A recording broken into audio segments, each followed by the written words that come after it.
انہ کان بعبادہ خبیرا بصیرا، وہ اپنے بندوں کو خود دیکھ بھی رہا ہے، سن بھی رہا ہے، لہذا خود ہی وہ سزا بھی دے گا، جزا بھی دے گا۔ میرا کام ہے دعوت کو پہنچا دینا۔ ومن یہد اللہ فہو المہتد، اور جس کو اللہ ہدایت دے وہی ہدایت یافتہ ہوتا ہے۔ تو اے نبی آپ غم نہ کیجئے، جو ان میں صلاحیت والا ہوگا اللہ اس کو سیدھے راستے پہ چلنے کی توفیق دے گا۔ ومن یضلل، اور جس کو اللہ گمراہ کر دے، فلن تجد لہم اولیاء من دونی، تو اے نبی آپ اس کے لیے کوئی ولی نہیں پائیں گے اللہ کے علاوہ، کوئی اس کو اللہ کے عذاب سے بچانے والا نہیں ہوگا۔ وَنَحْشُرُهُمْ، اور ایسے لوگوں کو ہم جمع کریں گے قیامت کے دن، عَلَىٰ وُجُوهِهِمْ، اپنے چہروں کے بل، عُمْيًا، اندھے ہو کے، بُكْمًا، اور گونگے ہو کے، سُمًّا، اور بہرے ہو کے۔ چہروں کے بل کیوں جمع کریں گے؟ احادیث میں اس کی تفصیل آئی ہے کہ الٹے پاؤں چلیں گے، یعنی سر کے بل کھڑے ہوں گے اور چل بھی الٹے رہے ہوں گے۔ بار بار یہ بات بیان کی گئی ہے کہ یہ جو آخرت ہے نا، آخرت، یہ ہمارے دنیا میں جو ہم نے اعمال کیے ہوں گے ان کی صورت مثالیہ ہے، یعنی ان کے مثالی دنیا قائم کریں گے اللہ تعالیٰ۔ جیسے پل صراط جو ہے وہ وہی صراط مستقیم ہے جس پر ہم دنیا میں چلے، تو جو جیسے چلا ہوگا وہاں بھی ویسے ہی چلے گا، اللہ اس کو ایک شکل دے دیں گے۔ تو اسی طرح دنیا میں جو گمراہ لوگ ہیں نا، وہ بالکل ایسے چل رہے ہوتے ہیں جو چلنے کا نیچرل طریقہ بالکل بھی نہیں ہے۔ چلنے کا نیچرل طریقہ کیا ہے کہ آپ سیدھے کھڑے ہوں، پاؤں کے بل کھڑے ہوں اور آگے کی طرف چلیں آپ، اور سامنے دیکھ کے چلیں، یہ نیچرل طریقہ ہے۔ یہ لوگ چونکہ ہدایت کے راستہ جہاں تھا نا، اس سے بالکل نہ صرف یہ کہ اس راستے پہ چلے، بلکہ انہوں نے چلنے کے لیے اپنے پاؤں بھی استعمال نہیں کیے۔ جو اللہ نے ان کو صلاحیت دی تھی نا ٹانگوں کی چلنے کے لیے، تو سیدھے راستے پہ چلنے کے لیے جو اللہ نے انسان کو صلاحیتیں دی ہیں، وہ صلاحیتیں بھی انہوں نے استعمال نہیں کی، اور چلے بھی الٹے راستے پر۔ تو اس کی صورت مثالیہ قائم کی جائے گی کہ اللہ ان کو الٹا کر دے گا قیامت کے دن، اور پھر الٹی طرف چلیں گے سر کے بل، کہ تم ایسے دنیا میں سیدھے راستے پہ چلے تھے، آج بھی ایسے ہی چلو گے۔ اور یہی مثال ہے عمین، اندھا کر کے بھی اٹھائیں گے۔ قال ربی لما حشرتنی اعمی وقد کنت بصیرا، وہ کہیں گے اللہ ہم تو بینا تھے، تو نے ہمیں اندھا کیوں اٹھایا؟ تو یہاں بھی یہی ہے کہ تم سیدھے راستے سے اندھے ہو گئے تھے، تم نے ان آنکھوں کو سیدھا راستہ دیکھنے کے لیے استعمال نہیں کیا، ایسے تھے جیسے تمہیں نظر ہی نہیں آ رہا، تو آج بھی تمہیں اللہ اندھا کر دے گا۔ اور تم حق بیان کرنے سے گونگے تھے، تو آج تمہیں اللہ حقیقت میں گونگا کر دے گا۔ اور حق سننے سے تم بہرے تھے، تو آج تمہیں اللہ حقیقت میں بہرا کر دے گا۔ احادیث کو اگر ہم دیکھتے ہیں تو اس سے پتہ چلتا ہے یہ کچھ وقت کے لیے ہوگا، ان کو سزا دینے کے لیے، ان کو ان کی حقیقی کیفیت بیان کرنے کے لیے، یعنی کچھ وقت کے لیے اوندھا چلایا جائے گا، اندھا بہرا گونگا کر دیا جائے گا۔ اس کے بعد یہ صلاحیتیں ان کی بحال کر دی جائیں گی تاکہ وہ قیامت کی ہولناکیوں کو اپنی آنکھوں سے دیکھیں، اور پھر وہ اللہ کے سامنے پکاریں گے کہ ربنا اخرجنا منہا، ہمیں جہنم سے نکال دے یا ہمیں دنیا میں ایک دفعہ بھیج دے۔ تو یہ قوت گویائی بھی بحال کر دی جائے گی، قوت سماعت بھی بحال کر دی جائے گی، اور جو ہے بجائے سر کے بل چلنے کے پاؤں کے بل چلیں گے۔ تو یہ میدان حشر میں ان کو جو سزا دی جائے گی نا، ان سزاؤں میں سے ایک سزا ہے یہ، اور یہ کچھ وقت کے لیے ہوگی۔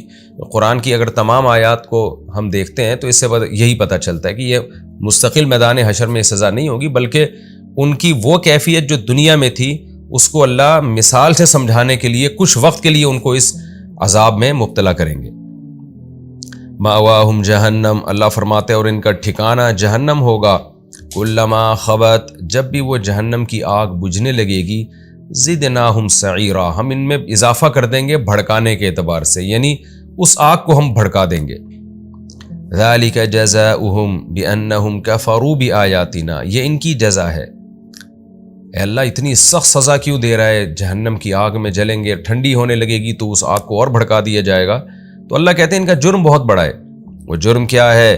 کفروا بآیاتنا، انہوں نے ہماری آیات کا، نشانیوں کا، آیات سے اللہ کی نشانیاں جو آفاق عالم میں نظر آتی ہیں ہمیں، جن کو دیکھ کر بنانے والے پر استدلال کیا جا سکتا ہے، وہ آیات بھی مراد ہو سکتی ہیں، اور آیات سے قرآن کی آیات بھی مراد ہو سکتی ہیں۔ انہوں نے ہماری آیات کا انکار کیا تھا، وقالو، اور کیا کہا کرتے تھے، یعنی جب ہماری آیات میں ان کو بتایا جاتا تھا نا کہ مرنے کے بعد زندہ ہوگے، حساب و کتاب ہوگا، تو یہ کیا کہتے تھے؟ اذا كنا عظاما، جب ہم ہو جائیں گے ہڈیاں، ورفاتا، ریزہ ریزہ ہو جائیں گے، انا لمبعوثون، تو کیا ہم دوبارہ اٹھائے جائیں گے، خلقا جدیدا، ایک نئی تخلیق میں، یہ کیسے ممکن ہے؟ اولم یروا، اللہ کہتے ہیں کیا انہوں نے دیکھا نہیں؟ دنیا میں دیکھا نہیں تھا انہوں نے؟ صبح شام دیکھ رہے تھے اپنی آنکھوں سے، وہ کیا دیکھ رہے تھے؟ ان اللہ الذی خلق السماوات والارض، کہ وہ اللہ جس نے آسمانوں اور زمین کو بنا دیا، قادر علی ان یخلق مثلہم، وہ اس پر قدرت رکھتا ہے کہ انہی جیسے انسانوں کو، یعنی ان کو انہی کی شکل میں دوبارہ پیدا کرتے ہیں۔ ان جیسے کا مطلب ایک اور نئی تخلیق میں، جس نے پوری کائنات بنا ڈالی، اس کے لیے انسان کو دوبارہ پیدا کرنا کیا مشکل تھا؟ وجعل لہم اجلا، اور اللہ نے ان کے لیے ایک وقت بنا دیا ہے، ابھی پیدا نہیں کر رہا، ایک وقت متعین ہے نا۔ ہمیشہ رزلٹ کی اناؤنسمنٹ ایک اسپیسیفک ایک خاص ٹائم پہ ہوتی ہے، وہ آپ کی مرضی پہ نہیں ہوتی، وہ اس کی مرضی پہ ہوتی ہے جو امتحان لینے والا ہے۔ لا ریب فیہ، جس ٹائم میں کوئی شک نہیں ہے، وہ ایک ٹائم ہے جس پر قیامت قائم ہوگی۔ تو اللہ کہتے ہیں کہ انہوں نے اس کائنات میں غور کر کے یہ نتیجہ نہیں نکالا تھا کہ جو خدا اس کائنات کو بنا سکتا ہے وہ انسان کو دوبارہ کیوں نہیں بنا سکتا؟ اور آج کے انسان کو دیکھیں کیسے بدبخت ہو گئے ہیں، وہ کہہ رہے ہیں کہ یہ کائنات ہی خود ہی بنی ہے، یعنی یہ تو اس سے بھی بڑا جرم ہو گیا نا۔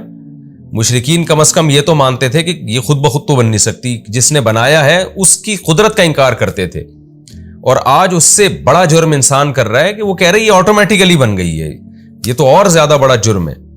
فَأَبَى الظَّالِمُونَ، اللہ کہتے ہیں ہمارے ان دلائل کو سننے کے بعد بھی ظالم لوگ انکار کرتے ہیں، الا کفورا، ہر چیز کے منکر ہیں سوائے انکار کرنے کے، یعنی انکار ہی پر مصر ہیں، ان باتوں کو سننے کے بعد بھی ہمارے دلائل کا انکار کرتے ہیں۔ قُل لَوْ أَنْتُمْ تَمْلِكُونَ خَزَائِنَ رَحْمَةِ رَبِّي، اب پچھلے رکوع میں جو بتایا تھا نا کہ نبی صلی اللہ علیہ وسلم زمین سے چشمے جاری کیوں نہیں کر دیتے اور آسمان سے فرشتے کیوں نبی بن کے نازل نہیں ہوئے، تو اللہ نے قرآن میں دوسرے مقام پہ فرمایا اہم یقسمون رحمت ربک، سورہ زخرف میں یہ آیات آئیں گی کہ نبوت ایک اللہ کی رحمت ہے اور اللہ کی خاص نعمت ہے، اللہ جس کو چاہتا ہے یہ رحمت اور نعمت دیتا ہے، تو یہ انسان کی خواہش پہ نہیں ہے۔ تو آگے اللہ فرماتے ہیں کہ جیسے میرے بہت بڑے خزانے ہیں، ان خزانوں میں سے خزانہ نبوت بھی ہے، تو انسان کی حالت یہ ہے، مشرکین یہ کہتے ہیں کہ گویا یہ ہمیں فیصلہ ہونا چاہیے کہ یہ ہمیں اختیار ہونا چاہیے کہ نبوت کس کو ملنی چاہیے۔ جیسے وہ یہ کہا کرتے تھے نا کہ لولا انزل ھذا القرآن علی رجل من القریتین عظیم، مکہ اور طائف میں جو قوم کا بہت بڑا سردار ہے، مالدار ہے، اس پہ نبوت نازل کیوں نہیں ہوئی، اس کو نبی کیوں نہیں بنایا گیا؟ محمد صلی اللہ علیہ وسلم تو یتیم ہے، مسکین ہے، آپ کو کیوں نبی بنایا گیا ہے؟ تو ان کے اس طرز عمل سے ایسا لگتا تھا جیسے وہ نبوت کے ٹھیکیدار سمجھتے ہیں اپنے آپ کو، کہ ہم دیں گے جس کو چاہیں گے نبوت۔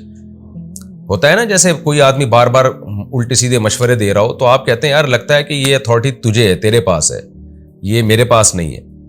تو اللہ تعالیٰ کا بھی طرز عمل مشرکین پہ رد کرنے کا یہی ہے کہ گویا ان کے پاس ہے نبوت کے خزانے اور یہ سمجھتے ہیں کہ ہم جس کو دینا چاہیں گے ہم دیں گے۔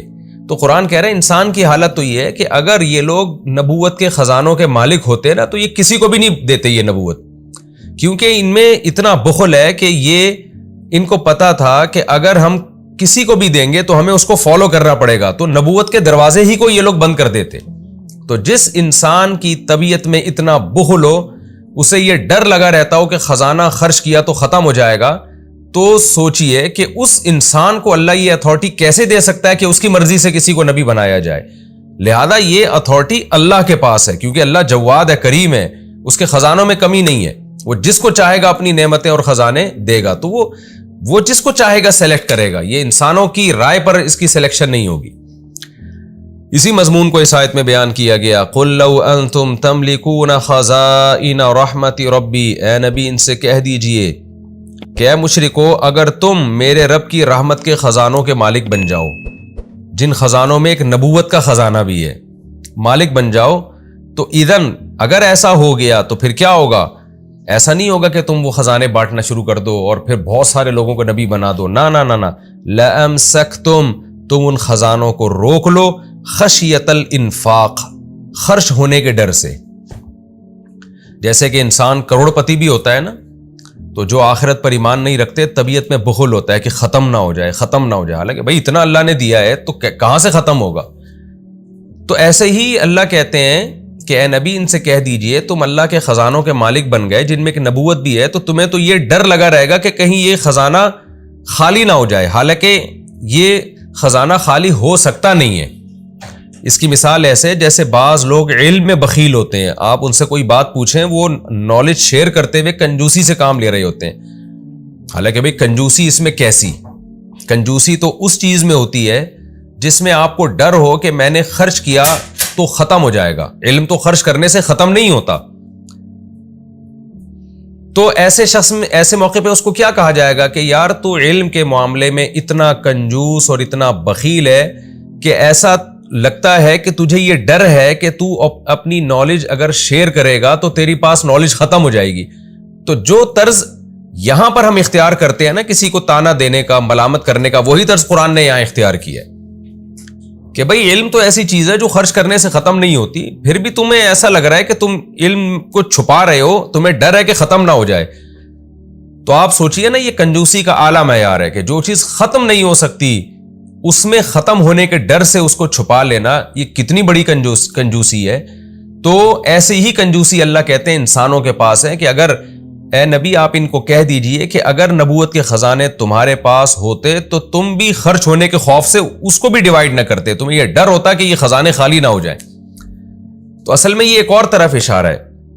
یہ اشارہ یہ ہے کہ جیسے جس کے پاس علم ہے وہ نالج شیئر نہیں کرتا، اس کو ڈر ہو کہ نالج ختم نہ ہو جائے. حقیقت یہ ہے کہ ڈر نہیں ہوتا بلکہ حسد اور جیلسی کہ میں نے نالج شیئر کی تو یہ بھی میرے جیسا ہو جائے گا، اس کے پاس بھی نالج آ جائے گی، لوگ میرے محتاج نہیں رہیں گے. تو اصل میں خوف اس بات کا ہوتا ہے، لیکن لیول کیا لگتا ہے کہ ختم نہ ہو جائے، یہ نالج ختم نہ ہو جائے. تو یہاں بھی اصل میں قرآن یہ بتانا چاہ رہا ہے کہ ان کے دل میں حسد ہے کہ اگر ہم نے نبوت، اللہ کہتے ہیں ہم نبوت کے خزانے ان کو دے دیتے تو پھر بھی یہ روک لیتے حسد کی وجہ سے کہ فلاں کو نبوت مل گئی تو ہمیں اس کو فالو کرنا پڑے گا، لہذا کسی کو بھی نہیں دیتے. اور ان کا معاملہ ایسے ہوتا جیسے اس شخص کا معاملہ ہوتا ہے جو خزانے خالی ہونے کے خوف سے خزانوں کو روک لے.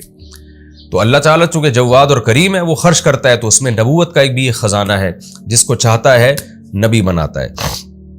وَقَانَ الْإِنسَانُ قَتُورًا، اللہ کہتے ہیں انسان تو ہے ہی روکنے والا، بخیل ہے. یعنی انسان سے مراد ظاہر ہے وہ لوگ جو آخرت پر ایمان رکھتے ہیں وہ اس فہرست میں داخل نہیں ہیں، لیکن عمومی طور پر انسانوں کی حالت یہی ہے کہ وہ روکنے والا ہے. تو جب عام خزانوں کو انسان روک لیتا ہے، اس میں خرچ کرتے ہوئے ڈرتا ہے، علم کو روک لیتا ہے، اس میں خرچ کرتے ہوئے ڈرتا ہے، تو نبوت تو بہت بڑی چیز ہے. ہم اگر لوگوں کو نبوت کے خزانے دے دیتے کہ خود جس کو چاہو بانٹتے پھرو، تو وہ کسی ایک کو بھی پیغمبر نہ بناتے اور انہی خزانوں کو لے کے قبر میں دفن ہو جاتے. تو لہذا یہ اتھارٹی انسانوں کے پاس نہیں ہے بلکہ یہ اتھارٹی خدا کے پاس ہے. وہ جس کو چاہے گا پیغمبر بنائے گا اور جس کو چاہے گا نبوت کی نعمت سے محروم کر دے گا.